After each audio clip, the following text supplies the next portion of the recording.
Well, I want to welcome everybody here today to First Church. So glad you're with us. And of course, right now we've got our online community with us and many of our first-time guests with us, some in the room, some online. So would you welcome all of them in right now if you're in the room with me right now?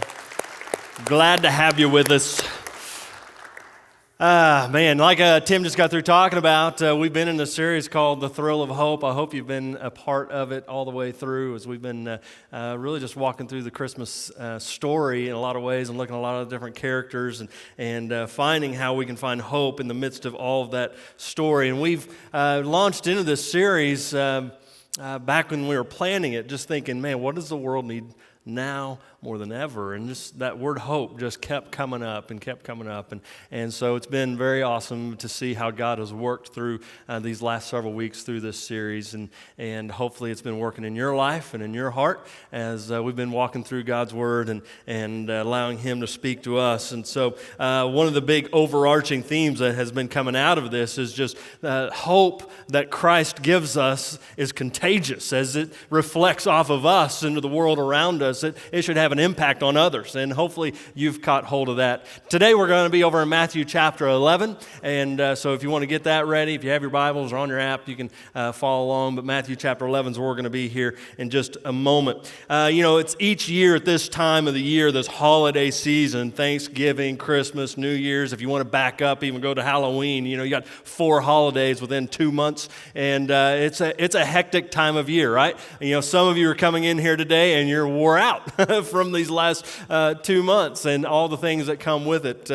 Time with family and shopping and time with friends and work parties and keeping the house clean and just all the things that come with this time of the year can keep us pretty wore out. Now, this year may be a little bit different. I've talked to quite a few people in our church family that didn't travel this year, that didn't get to go see family because of everything going on with COVID and everything. But still, there is a busyness about this season when everything just continues to pile up on us. But I don't think it's all just in this season. We can look at our lives and really just look at our Western culture, and we are in a place, we're in a culture that just is go, go, go, go. Right? I mean, you see it, you feel it, you've experienced it, and that's where we live a lot of times, just go, go, go, go. And a lot of it is in this effort to get more, right?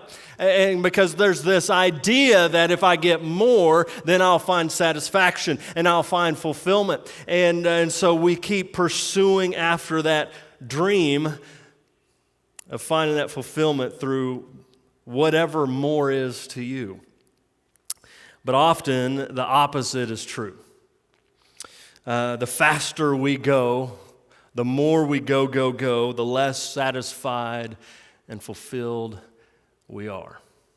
The less satisfaction we experience.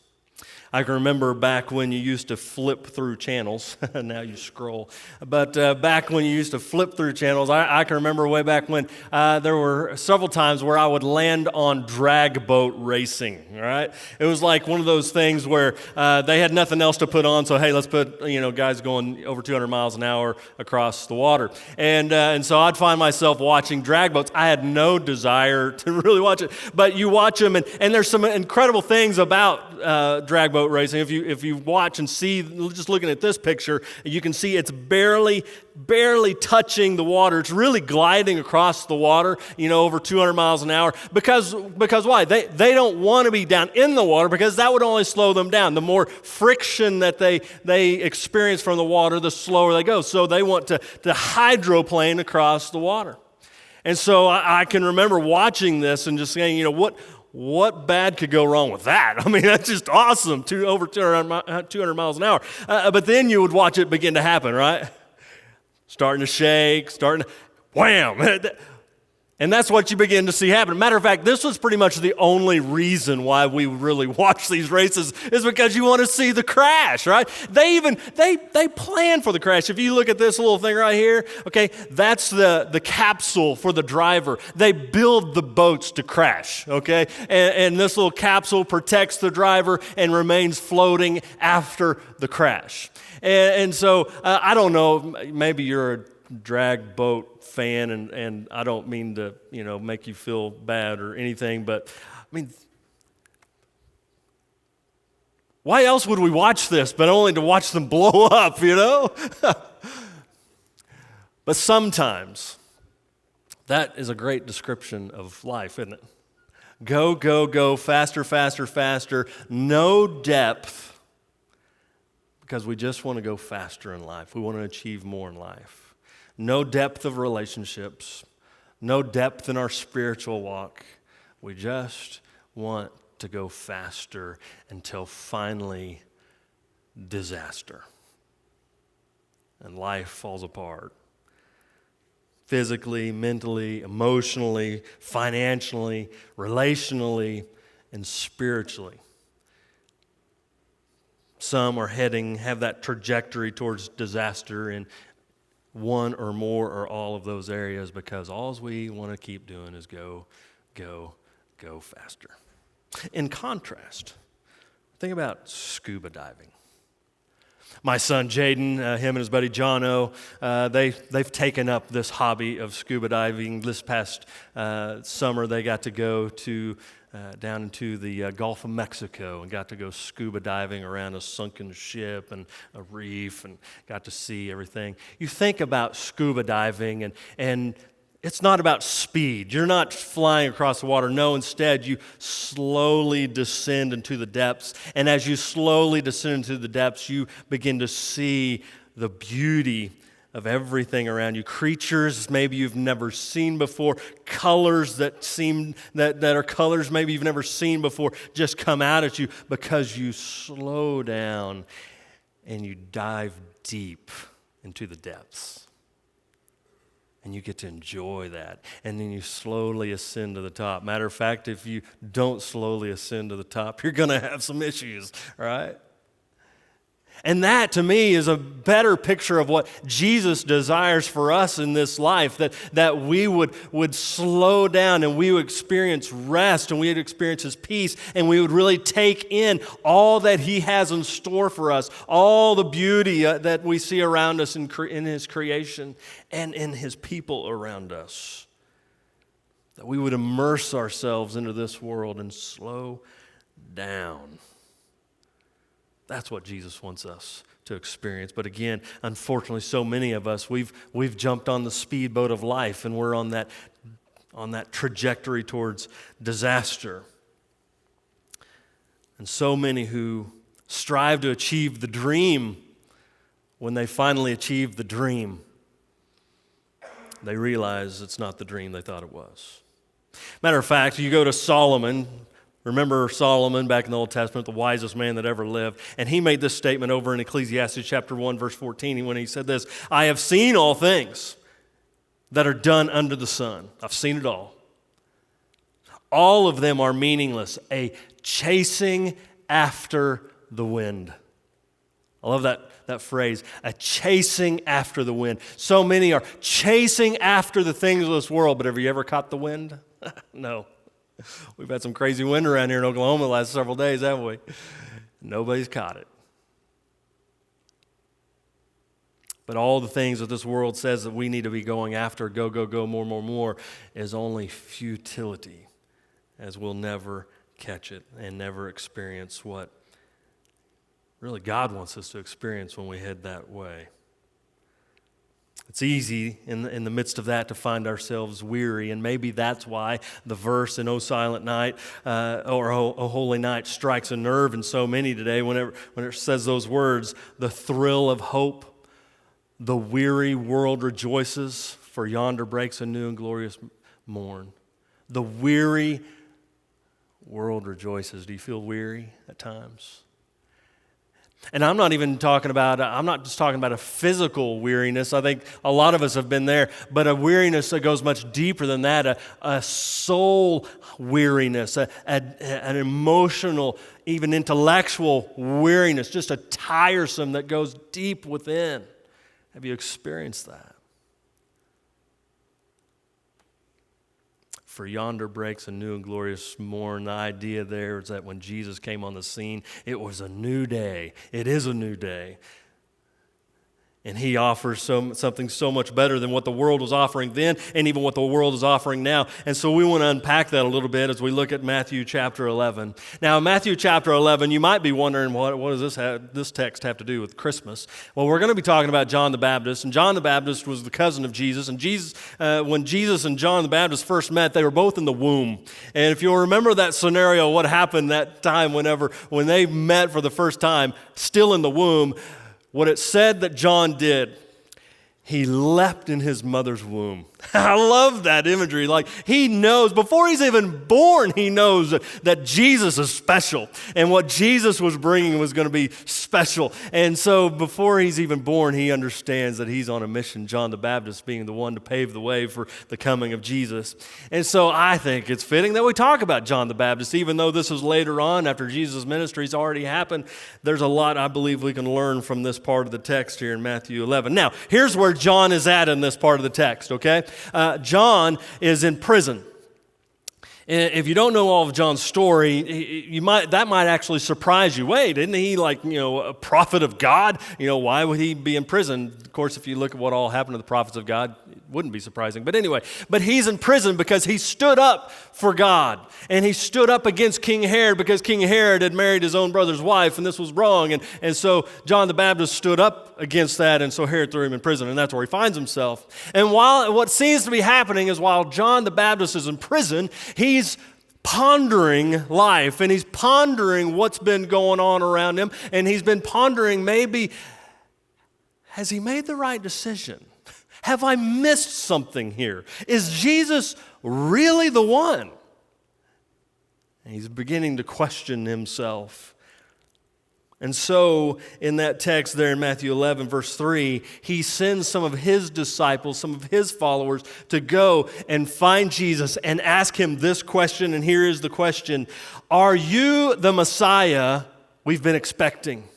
And here it is: or should we keep looking for someone else? We've been looking and looking, and we thought we found him in you, but are we to just keep on looking because it's getting wearisome? Jesus. And that might surprise you that John, this prophet, this great leader, would ask such a question. But even he was finding himself in this prison cell, weary and doubting and wondering, why aren't things turning out the way I thought they would? The way I think they should? Have you ever been there? Have you ever asked that question? God, why aren't things going the way I would think? I look at everything that I've done, God, for you. God, I've placed my faith in you. I've been baptized into you. I've taken all the steps that you've called me to take. I have followed you and served you. But God, look what's happening in my life right now. This doesn't make sense. And so you question, am I really seeing things the way I should see them?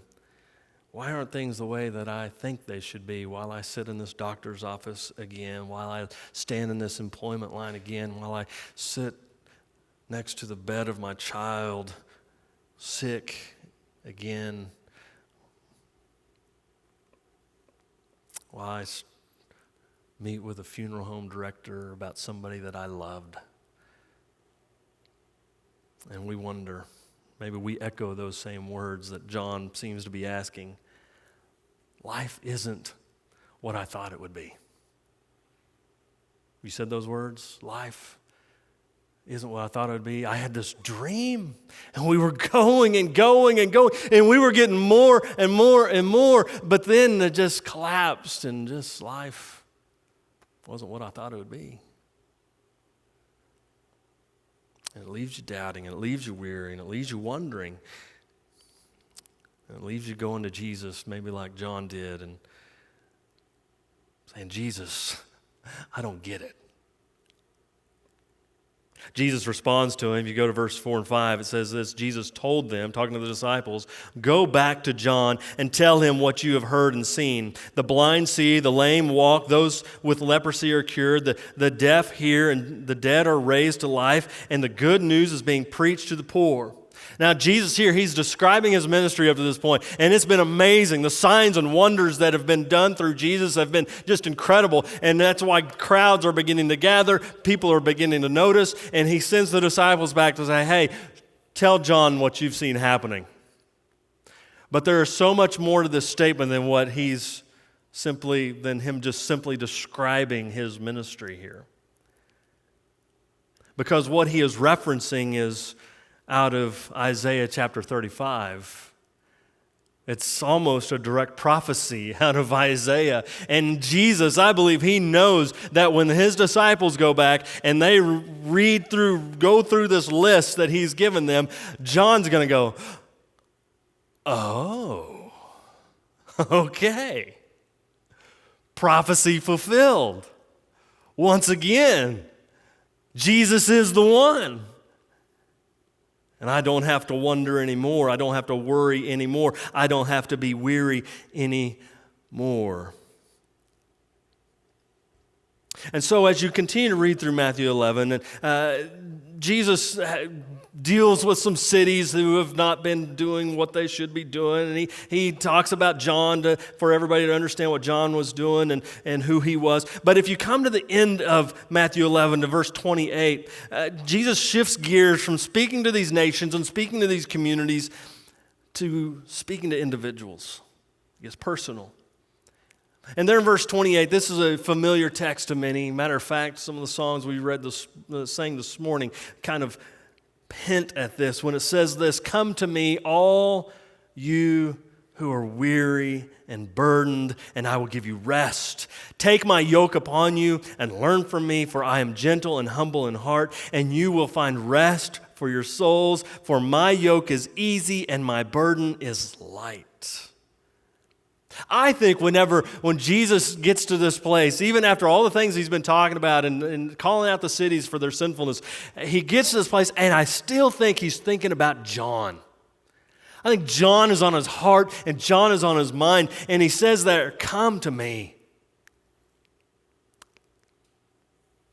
Come to me." Because that's what John did, wasn't it? He sent he couldn't physically go to him because he was in prison, but he sent his disciples. He was weary, he was troubled, he didn't understand, and so he went to Jesus. He sent his disciples to go to Jesus. And so Jesus then in verse 28 says, "Hey, come to me. Hey, when you're weary, when you're burdened, maybe like John is right now, just come to me. Come to me." This is a personal invitation that Jesus is rendering to anybody who would come to him. That's exactly what John did.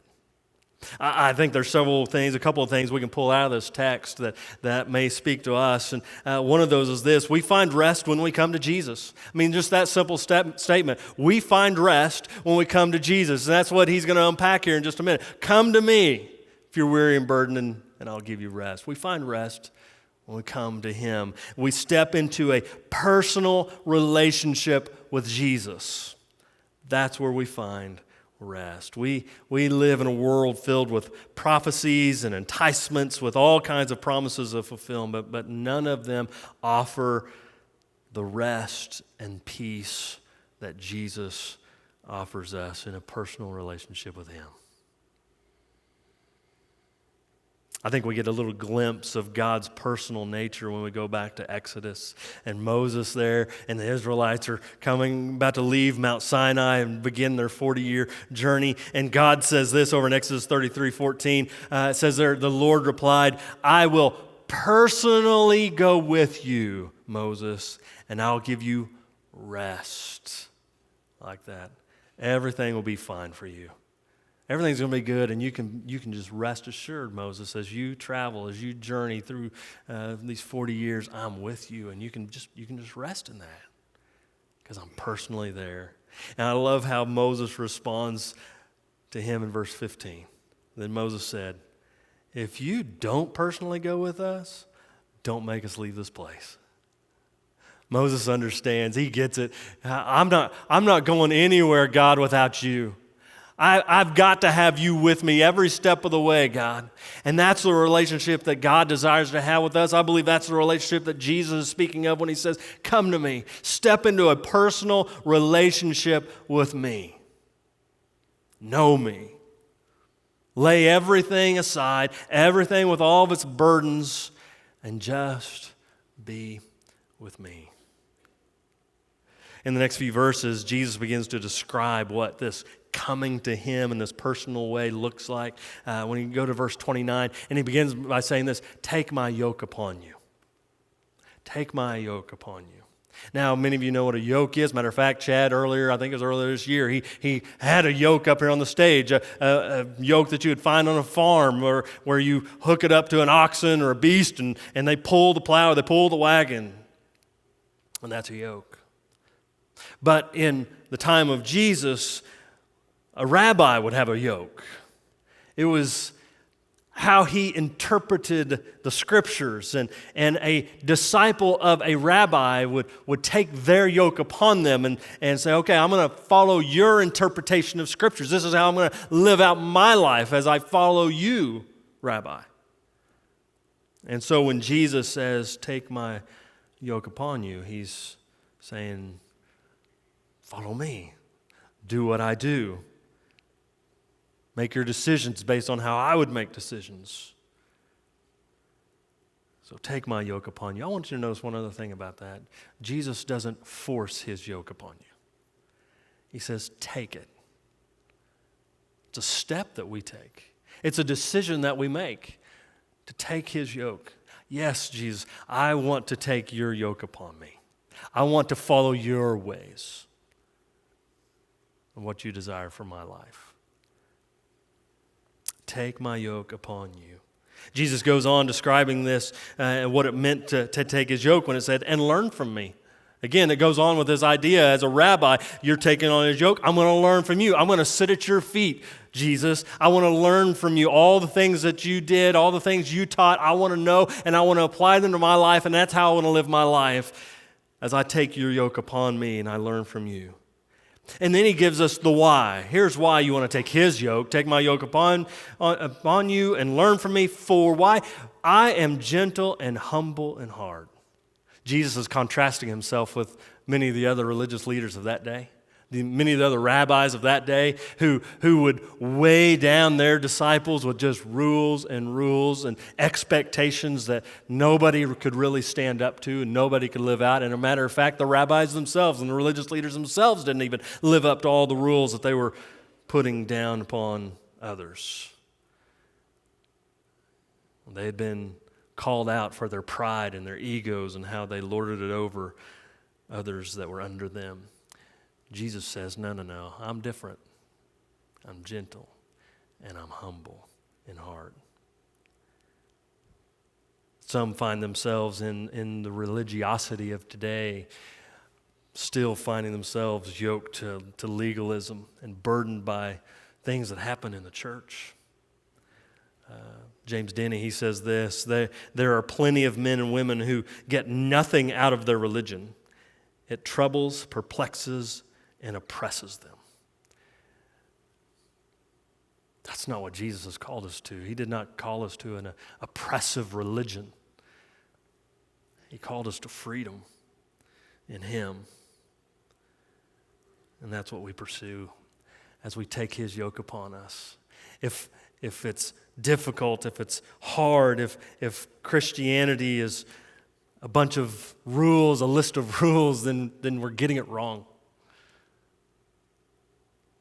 We're living in this personal relationship with Jesus, walking with him. Jesus goes on and he reveals to us the result of taking his yoke upon us when he says, and you will find rest for your souls. I love that. This is soul rest. This is a deeper rest than just a physical rest. I mean, Sunday afternoon naps are awesome, all right? They're great physical rest. I love them. But this goes a lot deeper than that. Matter of fact, the beginning of this message, the sermon, when I was writing this, kind of went that direction. Hey, slow down, rest, sleep. And then I realized that's not where Jesus is going. That may be one place where he's going, but he's going so much deeper than a Sunday afternoon rest. He's talking about your very soul, the very depth of your being, your spiritual being, your physical being, your emotional being, your intellectual side. All of it needs rest. And rest is good, and it's the rest that he has to offer to us.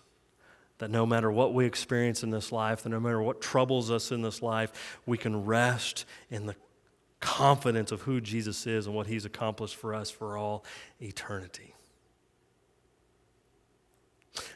I really like how the Message version paints this picture of this text. I just want to read that. Are you tired, worn out, burned out on religion? Come to me, Jesus says. Get away with me and you'll recover your life. I'll show you how to take a real rest. There it is. A real rest. Deep rest. Walk with me and work with me. Watch how I do it. Learn the unforced rhythms of grace. I love that. I won't lay anything heavy or ill-fitting on you. Keep company with me and you'll learn to live freely and lightly. We find rest when we come to Jesus. A personal relationship with Jesus. It's there we find real rest. There's one more thing I want to point out in verse 28. We'll back up to that. Is that this rest that we receive, it's a gift from God. It's a gift. It's not something we earn, we attain, we work towards. Look what he says there in the text. Come to me, all you are weary and burdened, and what? I will give you rest. I will give you rest. It's right here. If you take my yoke upon you, you're going to get it. It's there for you to receive that rest that we receive, that confidence in who Jesus is and what he's accomplished for us. You see, in our culture, we work all week. We work hard all week so that we can rest on the weekend. Or we work hard for 40 or 50 years so we can rest in retirement. We work towards that. We earn that, right? We don't earn the rest that God gives to us. He says, I give you rest. Literally, he says, I will rest you. That's the literal translation. I will rest you. It's reminiscent to me of Psalm 23, verse 2, where it says, talking about the shepherd leading his sheep to pasture. If you remember that text, and he says there, and you make me lie down in green pastures. I always thought that was an interesting text. But sometimes the shepherd has to make the sheep lie down. And here it's that same idea. Jesus says, I will rest you. You step into my rest. You step into a relationship with me and have an eternal confidence in what I've accomplished on the cross. Now you can rest. No matter what circumstances, challenges come your way in this life, you can rest in him. Now, though his rest is a gift, I think there's some practical things that we can still do in our life to find rest. And maybe this is a good time to touch on this since New Year's is this week. And I know you're just looking for, those New Year's resolutions that you want to apply to your life, right? So let me just give you three that I think are practical in helping us find rest in this life. Ultimate rest in Jesus, but here's some things that we can take some responsibility for ourselves, right? So number one is this: control your schedule. Control your schedule, all right? You have that control to control your schedule. Now, I know some moms are looking at me like, I have 3 little children at home, and you tell me I can control my schedule. As best you can. Control your schedule. Say no to things when you need to say no. And say no to people that you need to say no to. Control your schedule. Number 2, eliminate distractions. Eliminate distractions. This one, I would say take control of your devices. You've probably read articles, maybe you've watched shows about our devices and all the push notifications and all the ways that it interrupts our daily life and flow. On average, last study I saw, on average, we pick up our phones 58 times a day, taking, on average, 3.5 hours out of our day. This morning, all right, I could not make this up. I'm sitting here, and on many of our phones, it gives you an update of your screen time, right? And of course, this week, Christmas, and I keep the Facebook app off of my phone, but this week with everything going on with Christmas, I put it back on, so if I wanted to throw something up quick, I could and everything. And on my phone this morning pops up my screen time for this week, up 21%. And so I've removed my Facebook app again. Because mindless we go. And turn off the notifications. You don't need to know every time the weather is changing. And go through and turn all those things off, because every few moments something's popping up. Look at me. Eliminate those distractions in your life. And then lastly, goes with what we've been talking about, spend time with Jesus. Be in His Word daily. Pray to Him continually, as Paul says. That's that personal relationship that He desires to have with us when He says, come to me, walk with me, learn from me, live the life that I desire for you. Find rest in Jesus. It's a gift, but it's there for us to take. So let me ask you that question again. Are you weary? Do you come in here weary today? And I'm not talking about just physically tired. Are there things that are weighing on you? Are you struggling emotionally with situations and circumstances in your life? Some of you just spent time with your family and you walked away going, oh my gosh, a day with them is all I can handle. And it's weighing on you. Not my family, they're awesome. Anyway. Are you weary today? Jesus says, come to me. Come to me. He won't change your circumstances. He won't fix all your problems. But you'll have a hope that you can hold on to for all eternity. And nothing in this life, no one in this world can take it away from you. So make the move. The gift awaits. Come to Jesus, and you will find rest. Real rest. Father in heaven, God, it's so easy for us in our humanness to get wrapped up in all the things of this world. We're inundated nonstop with commercials and things popping up on our devices telling us what we need and how we need to live. And God, it is wearisome. But God, my prayer is that every one of us would just come to you. God, I know there's some that are in this place or joining us today online who've never taken that step, who've never come to you, never stepped into a personal relationship with you. God, maybe today's that day. God, I know there's others that came to you a long time ago, but they need to come back today. And today's that opportunity to begin to walk with you once again. God, I pray that they would take that step. God, my prayer is that every one of us would experience the hope that is only found in Jesus. God, help us to experience the thrill of that hope. God, we love you. Thank you for loving us. It's in Jesus' name we pray. Amen.